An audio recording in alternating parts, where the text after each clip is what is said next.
আজ তার খুব করে মনে হচ্ছে খুব কি ক্ষতি হয় যদি জাঙ্কুক রোজকে ভুলে আবার হাসতে শিখে, বন্ধুদের আড্ডায় আবারও মধ্যমণি হয়ে ওঠে, আবার একটু ভালোবেসে আগলে রাখতে শিখে। আরিম বিছানায় আছোয়া হয়ে বই পড়ছিল। তেরা রুমে ঢুকতেই উঠে বসে তেতেরও বসতে বলে। বাবা, দেখেছিলে কোনো সমস্যা? তোদের কোনো সমস্যা ছাড়া ডাকতে পারি না বুঝি? না, তেমনটা না আসলে। থাক ওসব কথা। তোদের ডাকার প্রধান কারণ হলো তেমা। তে অবাক হয়ে আরিমের দিকে তাকালো। জাঙ্কুক হয়তো অবাক হয়েছে। সে তের দিকে এক নজর তাকিয়ে আরিমের দিকে তাকিয়ে বলে, তে মানে? তেমা, তোর সাথে অনেক অন্যায় আমি করেছি। তোর স্বপ্নগুলো আমার জন্য ঝাপসা হয়ে গেছে, কিন্তু না, তুই তোর স্বপ্ন পূরণ করবি। কালই একটা অ্যাডমিশন কোচিং এ ওকে অ্যাডমিট করে দিবে জাঙ্কুক। ভালো করে পড়াশোনা করো। আমার বৌমাকে আমি উচ্চশিক্ষিত হিসেবে দেখতে চাই। বলে তের মাথায় হাত রাখে। না মামু, তার কোনো প্রয়োজন নেই। আমি বাসায় পড়ে অ্যাডমিশনের প্রস্তুতি নিয়ে নিব। কোচিং এ ভর্তি হওয়ার দরকার নেই। একদম কথা না।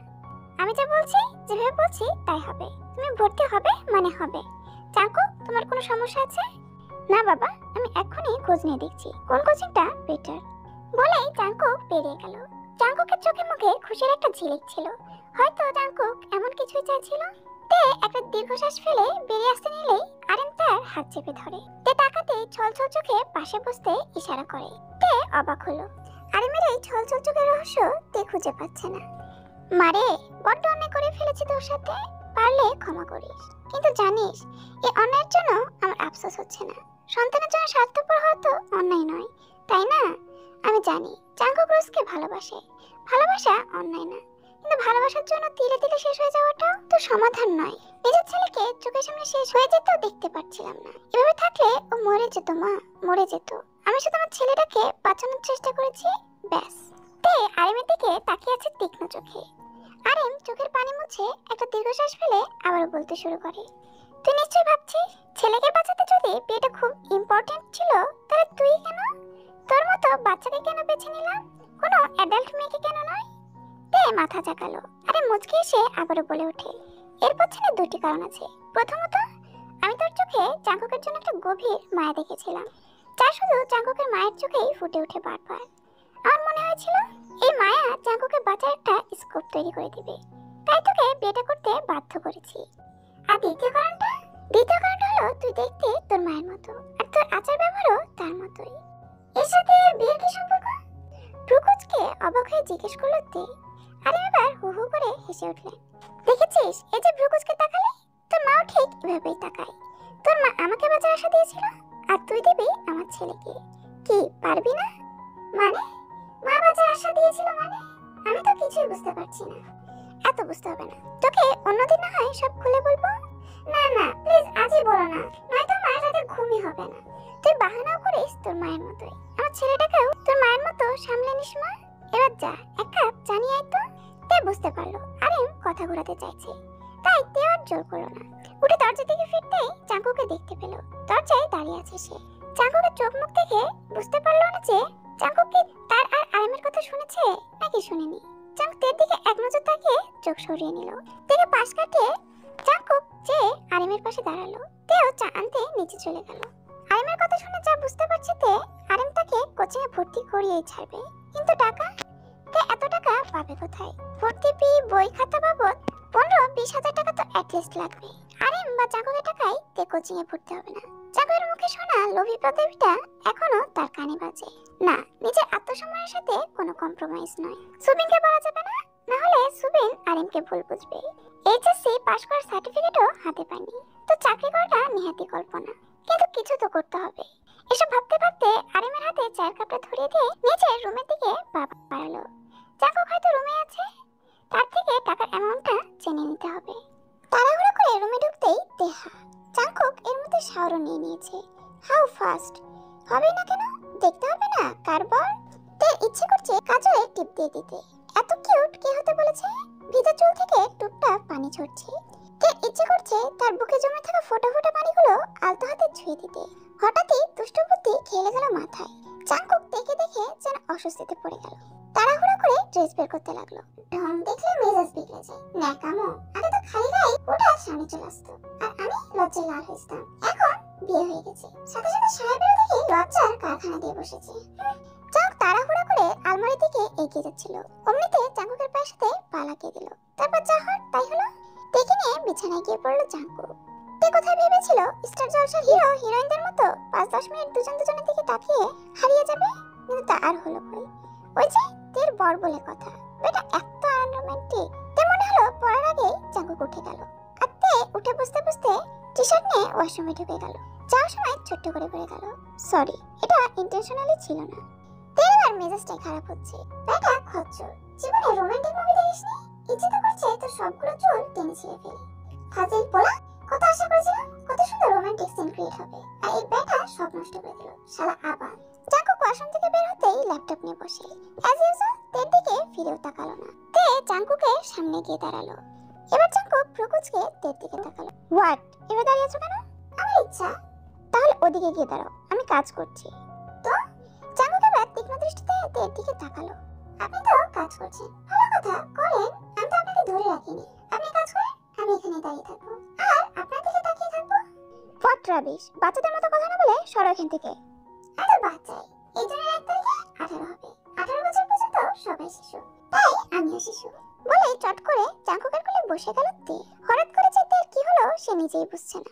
তের এমন আচরণ কারণ সে নিজেই খুঁজে পাচ্ছে না। জাঙ্কুক প্রথমে ভ্যাপাচায় খেয়ে গেল। বিষয়টি বুঝতে পেরেই রাগে চোখে তের দিকে তাকালো। আরে এভাবে তাকান কেন? জানেন না শিশুদের কোলে নিতে হয়? বলে জাঙ্কুকের গলা জড়িয়ে ধরল তে। Shut up, I said stand up, damn it. ভয়ে তে কেঁপে উঠল, কিন্তু নড়ল না। তের মা তাকে বলেছে, যদি ভয় পাও তো ভয়কে ভয় পাওয়ানোর চেষ্টা করবে, নয়তো সে ভয় পাবে না, কিন্তু কনফিউজড অবশ্যই হবে। আর সেটাই বেস্ট সুযোগ নিজেকে বাঁচানো।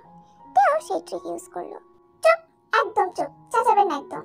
আপনার কি মনে হয় আমি আপনার সাথে রোম্যান্স করতে এসেছি? হয়ে গেছে আপনার মতো আনরোম্যান্টিক পার্সনের সাথে রোম্যান্স করার। আপনার মতো আনরোম্যান্টিক পার্সনের সাথে রোম্যান্স করার চেয়ে কচু গাছের সাথে রোম্যান্স করা ভালো। তে বুঝতে পারলো জাঙ্কুক ভরকে গেছে। তের কথার ধরন পাল্টে যাওয়ায় জাঙ্কুক একটু কনফিউজড। এই সুযোগে ঝট করে তে উঠে দাঁড়ালো। তো কোচিং ঠিক করেছেন?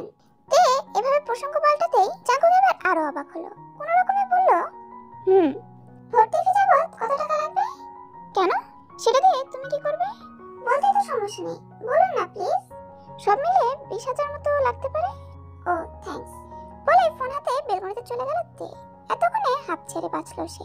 কোচিং এর কথা না তুললে জাঙ্কুক তাকে দিত একটা কানের নিচে। আজ একটুর জন্য বেঁচে গেছে বেচারি। এসব ভাবতে ভাবতে জিহবকে ফোন দিল। জিহব এখন তার একমাত্র ভরসা। তে কেমন আছিস বোন? একদম কথা বলবা না, আমাকে একবার ফোন দিয়েছো তুমি? ফোন চেক করিস তুই? কতবার ফোন দিয়েছি, তুই তুলেছিস? না মানে আসলে কি বলবে তে বুঝতে পারছে না। ভাইয়া, কি হয়েছে, কাঁদছিস কেন? আমার ল্যাপটপ লাগবে, উনি কিনে দিতে চাইছিল, বাট আমি ওনার থেকে নিব না। তুমি তো বলেছিলে আমার ফার্স্ট ল্যাপটপ তুমি কিনে দিবা। আমি তোকে মানা করলাম কবে? আজই কিনে পাঠিয়ে দিচ্ছি। এই না না, কি হলো? না মানে বলছিলাম কি তুমি টাকা পাঠিয়ে দাও, আমি নিজের পছন্দ মতো কিনে নেব। কিন্তু কোনো কিন্তু না, প্লিজ ভাইয়া, নয়তো দরকার নেই। আচ্ছা বাবা, আমি তোকে টাকা পাঠিয়ে দিচ্ছি, তুই কিনে নে। আপনি তো বেশি টাকা নিয়ে আমার কাছে 60,000 পাঠাচ্ছি বোন। কিছুটা মন খারাপ করেই জিহব কথাটা বলে। তেরও মন খারাপ হয়ে গেল। সুবেন রিটায়ার করেছে, জিহবের টাকায় সংসার চলে। এতগুলো টাকা দিতে গিয়ে নিশ্চয়ই মাসের খরচে টান পড়বে। নিজেকে কেমন অসহায় লাগছে তে। ভাইয়া আমার অত লাগবে না, ল্যাপটপ তো ল্যাপটপই। তুমি আমাকে 35,000 টাকা পাঠিয়ে দাও, ওতেই হয়ে যাবে।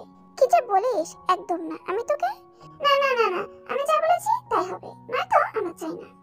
এত জেদি কেন তুই? আচ্ছা ঠিক আছে। সো সুইট অফ বুড়া, ভালো থাকিস বুড়িটা, নিজের খেয়াল রাখিস। তুমিও। জিহবের সাথে কথা বলে পিছনে ঘুরতে দেখলো জাঙ্কুক দাঁড়িয়ে আছে। তে তাকাতেই বলে উঠলো, ল্যাপটপ চাই, আমাকে বললেই তো হতো, ভাইয়াকে ডিস্টার্ব করার কি দরকার ছিল? আমার ভাই আমাকে কখনো ডিস্টার্ব মনে করে না।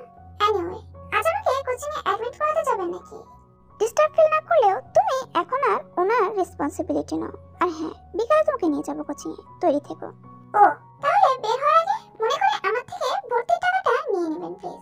সবার সামনে আমি পে করলে ব্যাপারটা খারাপ দেখায়। মানে সিম্পল, কোচিং এ ভর্তি হওয়ার জন্য টাকার প্রয়োজন, আর টাকাটা নিশ্চয়ই আপনি দেবেন না? অবশ্যই আমি দেব, আর এটাই স্বাভাবিক। কেন দেবেন? Cause I am your husband and you are my responsibility. হাসালেন আমায় হাজবেন্ড, কখনো হাজবেন্ডের মতো কোনো আচরণ করেছেন এখন পর্যন্ত? যে আজ হাজবেন্ডের কথা বলছে। আর রেসপন্সিবিলিটির কথা বলতে গেলে আমি কোনো নামমাত্র সম্পর্কের উপর ভিত্তি করে কারো গায়ে বোঝা হিসেবে চেপে থাকতে চাই না। তাছাড়া আমি আপনাকে প্রথম দিনই বলেছিলাম আই ডোন্ট ওয়ান্ট ইওর মানি। তে তুমি এভাবে কেন বলছো? কিভাবে বলছি? আমি তো জাস্ট আমার কথাগুলো আপনার সামনে তুলে ধরলাম, নাথিং এলস। তাছাড়া আমি আপনার কথা বলতে মিডল ক্লাস ফ্যামিলির লোভী মেয়ে, এমন টাইপের মেয়ের রেসপন্সিবিলিটি নেওয়া আপনার মতো মানুষের শোভা পায় না। বলে একটা তাচ্ছিল্যের হাসি দেয় তে। তে প্লিজ, আমি ওগুলো রাগের মাথায় বলেছিলাম, প্লিজ লেট ইট গো। আমি তখন নিজের মধ্যে ছিলাম না। It's totally your personal problem. বলে চাঙ্কুকের সামনে থেকে চলে গেল তে। তের কথায় চাঙ্কুক মুখটা কালো করে ফেলেছে। তেরও খারাপ লাগছিল, কিন্তু তার কিছুই করার নেই। চাঙ্কুকের বোঝা উচিত কাউকে এভাবে হার্ট করলে তা মানুষকে কতটা ক্ষত বিক্ষত করে। বিকাল 3টা। তে তে তোমার এখন হয়নি? আমরা লেট হচ্ছে। শেষ, চলুন। চলো। একটু শোনো। কি? টাকাগুলো রাখে। টাকাগুলো চাঙ্কুকের দিকে এগিয়ে দিয়ে চাঙ্কুক কিছুক্ষণ তের দিকে তাকিয়ে থেকে হাত দুটো পকেটে ঢুকে সোজা হয়ে দাঁড়ালো। তে অবাক হলো, চাঙ্কুক হাত না বাড়িয়ে হাত গুটিয়ে নিল কেন? তুমি আমার টাকা নেবে না ভালো কথা, কিন্তু বিয়ের পর ভাইয়ের কাছ থেকে টাকা নিয়ে নিজের আত্মসম্মানের ফালুদা কেন বানাচ্ছ? ভাইয়ের থেকে টাকা নিলে আত্মসম্মান কেন কমবে? আমারই তো ভাইয়া। তুমি এখনো ছোট তাই বুঝতে পারছো না, কিন্তু এর চেয়ে অসম্মানজনক বিষয় আর হতেই পারে না। আশেপাশে মানুষ বলবে ওই দেখো মেয়েটার বিয়ে হয়ে গেছে, তবুও ভাইয়ের টাকা ওড়াচ্ছে, ব্লা ব্লা। তুমি যেহেতু এবারের বউ, আমার রেসপন্সিবিলিটি হলো তোমার সম্মান রক্ষা করা, তাই কিনা বলো? তে বোকার মতো মাথা নাড়ালো, কারণ বিষয়টা সত্যি চিন্তার। তে তো এভাবে ভাবে নাই। এবার তে বেশ টেনশনে পড়ে গেল। তাহলে তে কোচিং এ ভর্তি হওয়ার টাকা কই পাবে? তাহলে আমি কোচিং এ ভর্তি হওয়ার টাকা কই পাবো? বলে মুখ গোমড়া করে বিছানায় বসে পড়লো। আমার কাছে একটা আইডিয়া আছে, তুমি চাইলে আইডিয়াটা ইউজ করতে পারো। কি আইডিয়া? তুমি আপাতত আমার থেকে টাকা নাও, পরবর্তীতে দিয়ে দিবে, সিম্পল। মানে আমার কাছে তো টাকা নেই, আমি আপনাকে কিভাবে দেব? আরে দেখো, তুমি অ্যাডমিশন কোচিং এ ভর্তি হচ্ছ, ভালো পড়াশোনা করবে, ভালো ভার্সিটিতে চান্স পাবে, একসময় গ্র্যাজুয়েট কমপ্লিট করবে, নিজের পায়ে দাঁড়াবে, তখন নয় দিয়ে দিও। এতদিন আমার থেকে লোন হিসেবে নাও, আমি হিসেব রাখবো।